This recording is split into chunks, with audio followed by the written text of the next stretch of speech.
Right? Are we ready? Ready? Yeah. Good morning, guys, and welcome to Thailand and the Time Zone Junkies. I am Malin, and behind me here is my husband Alex. And today we are gonna make a little bit of a different vlog. It's not gonna be a typical travel vlog. We want to make a bit of a summary of our travels during the Corona time and just 5 things that we've learnt from traveling during these pretty hard times.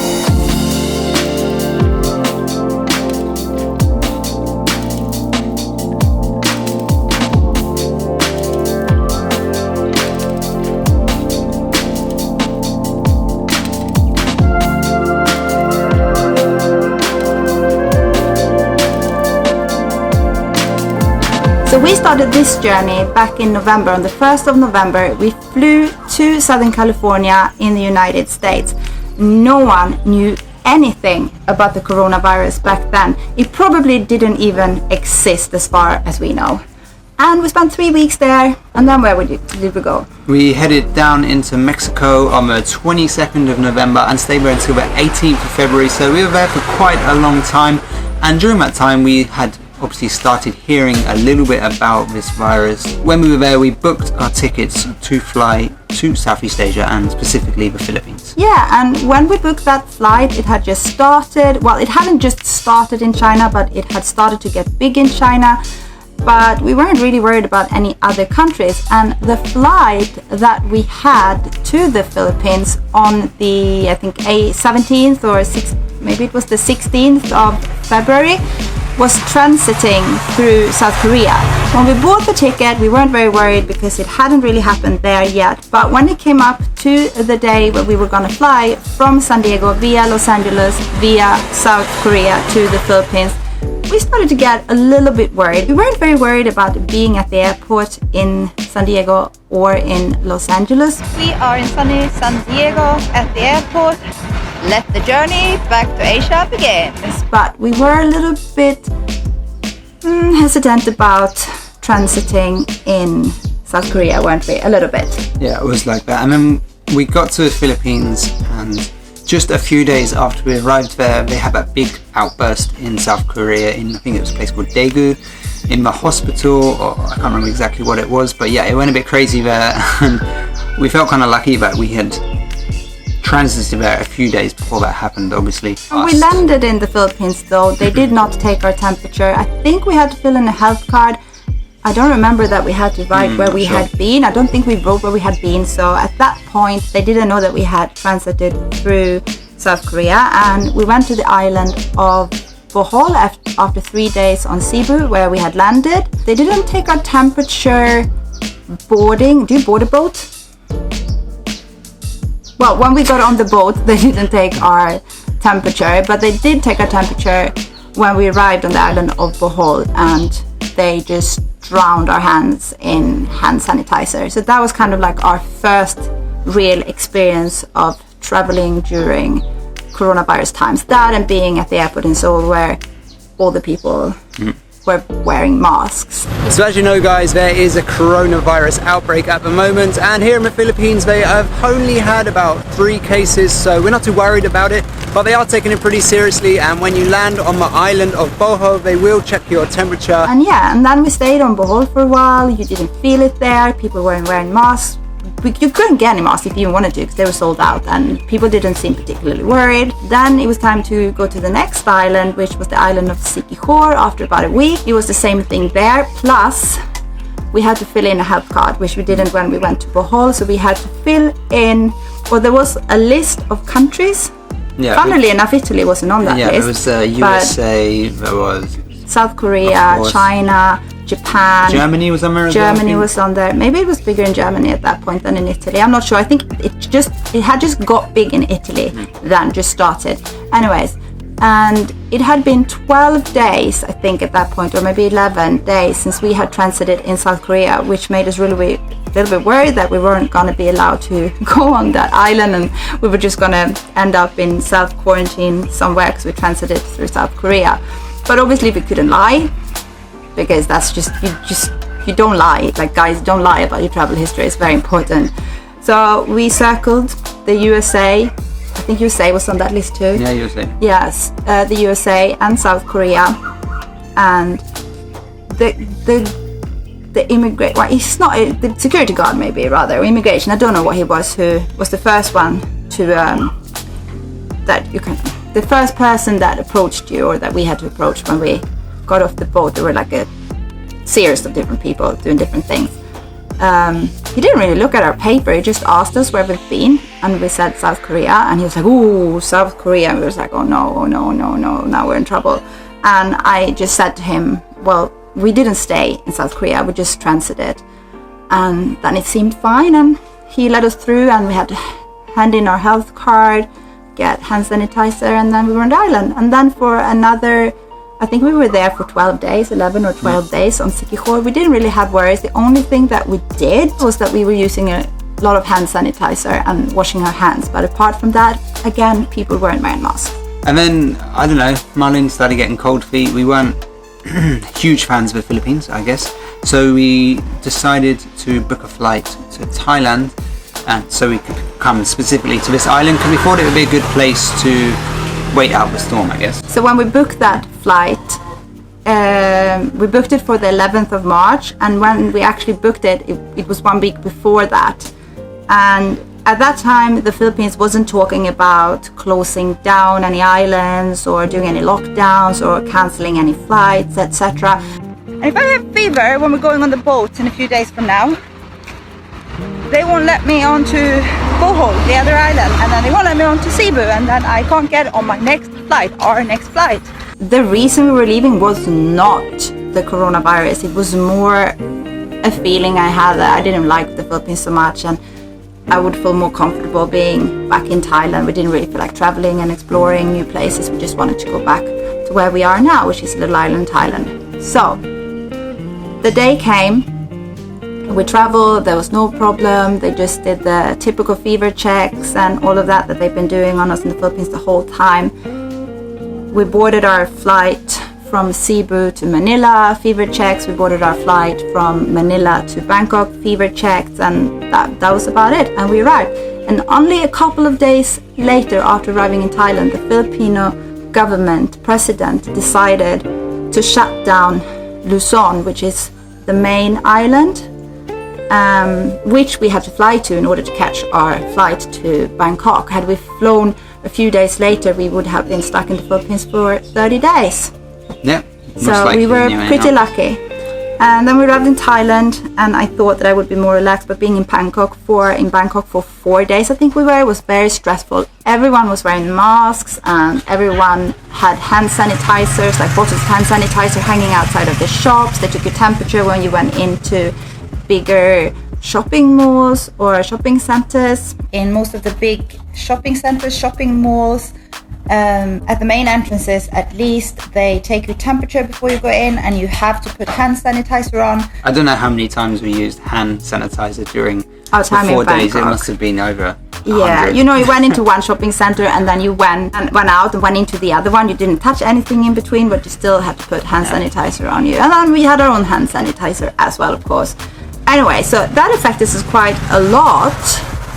Coming to Thailand, we thought that we would be more relaxed, but we were not. And we actually decided to fly down to the province where we are now, instead of sitting on a train or on a bus, or even hitchhike for that sake, because it's quicker, and they say that air travel is safer if you take precautions, because the air is renewed in the airplane, which is not in a bus in which you would sit for 10 hours.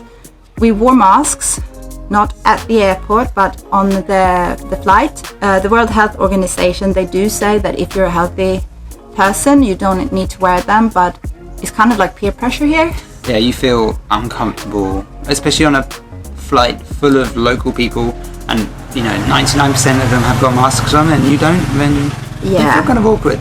Yeah, so we decided to wear the masks just to not be stared at. And something else that we did, and we did this when we flew from the Philippines to Thailand as well, was that we sanitized the tray and the what do you call them? The arm rests, just to feel safe, because you know you always touch a lot of things, and we touch our faces so many times during the day. So for that reason, just to feel a bit more relaxed. Then we arrived here on our island, where we spent a lot of time, and The first days were a little bit difficult. We are feeling a little bit unsure. We don't know what's going to happen here in Thailand. Of course, they are also changing what they're doing about this situation every day. It seems like every country is following the other country in terms of lockdowns and what should be done, etc. But so far it seems all right, and we've calmed down, and I think we feel a bit better. I think our parents are more worried than we are at the moment. That was a little bit about our travel history during the coronavirus times. And now we're going to head over to 5 things that we've learned during this time. So the first thing is that we are very privileged. I mean, generally, we are extremely privileged to have the passports that we have, and we are able to move around. And with this situation, with the lockdowns, it just makes that feeling even more now that it's difficult to move around. Now we have more, I mean, we did have understanding for other people with less fortunate passports before. We did know that we were privileged, but I think we can feel it even more now when we're basically all in the same boat. Like, we all have the same problems now. We can't move freely anymore. We've lost our freedom. So yeah, we feel like, we've been very privileged. And there are many people in much worse situations than us. You know, they're at home, they don't have money, they don't have jobs to go to, they're not getting paid. Economically, we're privileged. So yeah. We're not earning any money on our YouTube channel. We earn about $30 to $40 a month, and on Patreon it's something similar.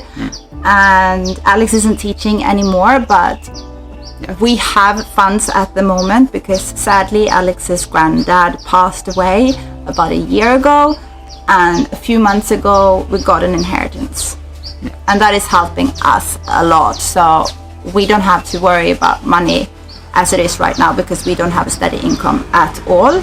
That's very important to point out. But we're very privileged to have money. A lot of people don't have money. All the countries are handling this situation differently for people who get laid off, etc. It's very difficult times, and yet again we are very privileged at the moment to be where we are, to have the money, and to have had the freedom to travel as we have so far. And so far we can actually go home if we would like to, but with the situation in Europe at the moment, we're just gonna wait it out. To the next thing. 2. Yeah, it kind of is the same thing. It goes hand in hand what we were just talking about, to appreciate our freedom and to not take anything for granted. Obviously, as travelers, we know that life changes, your plans won't always work out, etc. When we got to the check-in desk, it turned out we needed an onward flight and we don't have one, and we had to buy one. And now we're basically running towards the gate. For us as travelers, we are already kind of used to this, but there might be many of you out there who don't travel as much as us, who just go on holidays. But even a holiday might not work out as you planned, you know? Life is unpredictable. Don't take anything for granted. I think we just had the golden age of travel. I don't know, it feels like, because you could just, for us and for many European citizens and Western people, it's very easy just to go where you want, and visas are not a problem, which of course is not the same for everybody. There are many countries that we've travelled through in Central Asia, Southeast Asia, India, and these countries, it's very difficult for them to get passports or difficult for them to get visas. So that we're very lucky. And right now we are very lucky because we arrived in Thailand before they haven't closed the borders in Thailand. They closed almost all the land borders now, but they haven't closed the borders for people coming by airplanes. But coming from Europe now, or any country in the world, I think was the last thing they decided here, you need a medical certificate issued in the last 72 hours saying that you don't pose any risk of having the coronavirus. And obviously with the situation in Europe and with the pressure on the healthcare in all of the European countries at the moment, you're not going to get that certificate because no one's going to test you for corona if you are not sick or showing any symptoms or have been to any risk countries, etc. And they also want you to have a travel insurance that covers treatment up to $100,000 for the coronavirus, which is also not going to happen because a lot of countries in Europe are now advising their citizens to not go abroad at all. And if the authorities are advising you to not go abroad, what happens with your insurance? Well, your travel insurance is void. I guess for us, we bought our travel insurance a long time ago, so if anything happens with that, we are covered. But if you want to buy new travel insurance, obviously it's not going to happen. Next one, number 3. Yeah, but number 3 is being in the present moment. So just taking day by day, you know. So lots of people have been setting up these plans of what they want to do in the self-isolation time. You know, you want to do lots of courses, learn something new.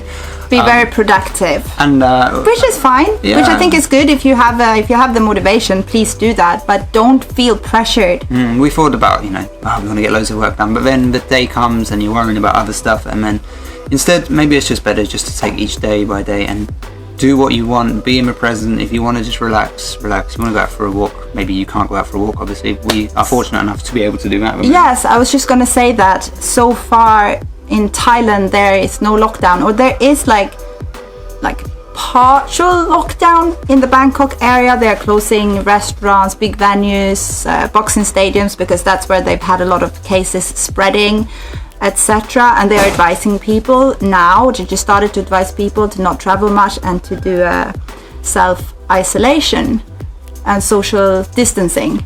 And here on this island there are not many people, so it's actually quite easy to do social distancing. However, we have run into a few, we know a lot of people here, and we have run into a few people, and what's happened? Just immediately run up to us and give us a hug. Or a handshake, and you don't even react. But then we also have friends here on the island who are taking this quite seriously, and they are doing social distancing. And so with one of our friends who has this place where we're sitting right now, we still kind of stand and sit fairly close to each other, but we don't touch at all. And we ran into another Thai friend of us earlier, and she's quite worried, and she really had a big distance to us. And so I mean, it's very different, but if we want to, we have so much space on this island. The bungalows where we're staying are fairly far apart, so we're always at least, what can it be, 5 meters? 6 meters between the bungalows at least. In the restaurants, we can, if we want to, sit at least 2 to 3 meters from people, 2 probably meters from people. So, and when we walk on the beach, we have basically the whole beach to ourselves. Yeah, there aren't many people around. So no, I think a few more people are here now. I think a few more people have arrived because they probably couldn't go home, or they decided it's safer. So, because apparently a lot of people left the island just before we came here, but now some have seemed to come back. It's not quiet, but it's not empty, but it's quiet. Yeah. So just be in the present moment. If you don't want to do anything, don't do anything. Yeah, be in the present moment. If you can go outside, which I really hope you can, go for a walk, enjoy nature, enjoy the people that you are self-isolating or social distancing yourself together with, enjoy their company. Which leads us on to number 4, which is appreciation for family and friends. Yeah, definitely. Over the last few weeks, I feel like we've been speaking a lot more to family and some of my friends as well. And I don't know about you and your friends. Yeah, definitely more messaging between friends, but mostly in my case, speaking more to my family. So my sister is sitting in Norway, and they are partly under lockdown. They're not supposed to go out really there, and the supermarkets, they only let a certain amount of people in, which is not many. In Sweden, they are not under lockdown. I think they've closed a few places. My parents live in a small town, but my dad is in his early 70s, and my mom is getting there, and they're starting to get worried about going out shopping and all of these things, because media also is scaring people. We're not saying to not take what's in the news and to not take travel advice seriously, because we do take it seriously and we want to respect this. It doesn't mean that we fully believe in this coronavirus thing. It doesn't mean that we don't believe in it. We're just very unsure, like I think most people are at the moment. So I think the best thing that we can do is just to respect each other. And when it comes to family, sure, we could go home, but don't we risk going to an airport and on a long flight, taking it home with us, and put our parents, who are very close to the age, that are more at risk, to put them in danger. They would probably just say, don't care, just come they back. would say for us to come back, but it feels... Hold on one sec, there's a tractor coming, guys. We'll cut here and then carry on in a sec. Yeah, so maybe it's not the best time to go home and possibly give it to your parents. Alex's parents have already been in lockdown because they have a house in Spain, and they've been there.